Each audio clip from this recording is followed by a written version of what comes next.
দুপুরবেলা রান্না করতে গিয়ে দেখি ফ্রিজে কোনো সবজি নেই, কি রান্না করব বলেন। তারপর চলে আসলাম বাজারে। আর আজকের বাজারে এসে মানে যুদ্ধ করা, কারণ সাপ্তাহিক বাজার বুধবার, এই বাজারে এসে ঠেলা খেতে খেতে অবস্থা খারাপ। আসসালামু আলাইকুম, সবাই কেমন আছেন? তো দুপুরবেলা রান্না করতে এসে দেখি ফ্রিজে খুলে ফ্রিজে কোনো রকম সবজি নেই, তো কী করব। তো হুট করে এই যে বের হয়ে গেলাম বাজারের উদ্দেশ্য। আজকে যদি কেউ আমাকে বলতো যে অন্যের কোনো কাজে যে যা তোর 1,000 2,000 টাকা দিব, একটু যা একটু ঠেলা খেয়ে আস, ভাই আমি আসতাম না। কিন্তু আমার একদমই মন চাচ্ছিল না কোনো মাংস দিয়ে এবং মাছ দিয়ে ভাত খাওয়া, ভুনা জিনিসটা একদম পছন্দ হয় না এখন আর। তো ভাবলাম যে সবজি নিয়ে যাই। আর আজকে এসে তো পুরো ঠেলাঠেলি খেতে হলো, কারণ এই বাজারে হয় প্রচুর পরিমাণ মানুষ, কি বলবো। তো এখানে এসে কিছু ছোট ছোট হাঁড়ি পাতিল, এগুলো অনেক বেশি ভালো লাগতেছিল। আর মেয়ে মানুষ বাজারে আসলে একটার জন্য আসে, তারা 10টা জিনিস কিনে নিয়ে যাবে এরকম।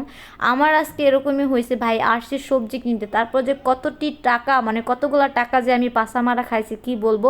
পরে বাসায় যাই হিসাব করতেছি আর রাস্তাটা হিসাব করতেছি যে আমি এটা কি কোনো কাজ করলাম। তারপর চলে আসলাম আমি রানীবাজারে। আর রানীবাজার থেকে এখানেও আমার কিছু দরকার ছিল, একটু হাঁড়ি পাতিল কিনলাম। তো এখান থেকে এই বাজারটা কিন্তু অনেক বড়। এই বাজারে এসে যদি কেউ আমাকে ছেড়ে দেয়, আমি এখান থেকে কখনোই বের হতে পারবো না। আমি যেখান থেকে আসছিলাম সেখানে আমি দুরূদ শরীফ পড়তে পড়তে আসছিলাম, যেন রাস্তা না হারায় যায়, এরকম একটা অবস্থা হয়েছিল। এরপর ওই বাজার থেকে চলে আসলাম, আর এসে এখানে দেখলাম বেলপুরি বিক্রি করতেছে। আর আপনারা তো সবাই জানেন যে আমি বাইরে এসে আসলে কিছু না খেলে আমার একদমই ভালো লাগে না।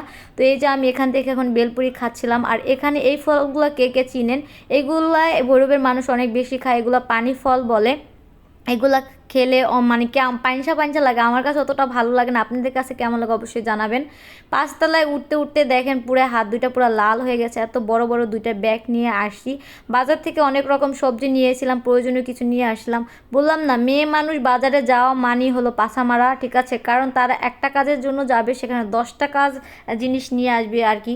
আর আমি সবসময় তো এরকম করব, মানে ঘরের কিছু কিনে আমার আর মন ভরে না ভাই। এই দেখেন আবার একটা ফুলদানি নিয়ে আসছি।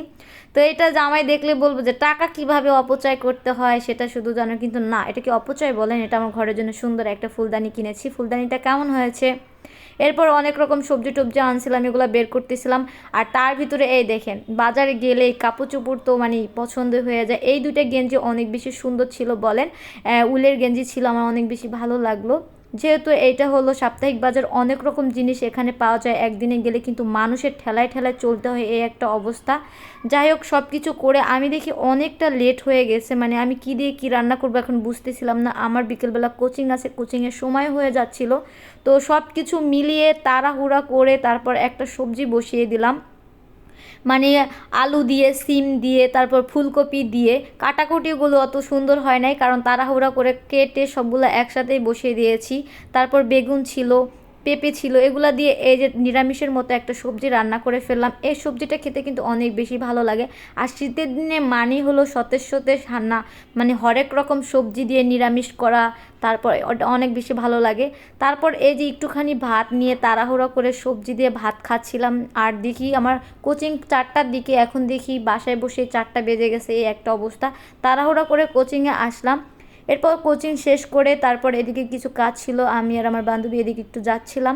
কিছু ইম্পর্টেন্ট ডকুমেন্টস নিব, তার জন্য দরকার ছিল, তো এদিকে যাচ্ছিলাম। যাওয়ার পর এদিক থেকে সেই কাজগুলো কমপ্লিট করলাম। আর এখানে দেখলাম যে হলো সুন্দর একটা শপিং মল হচ্ছে, এবং ঈদের ইনশাল্লাহ এদিক থেকে মার্কেট করার ইচ্ছা আছে। এরপর কাজগুলো সব কমপ্লিট করলাম, এরপর বাসায় চলে আসলাম। আজকে এই পর্যন্ত, আল্লাহ হাফেজ, সবাই ভালো থাকেন, টাটা, বাই বাই।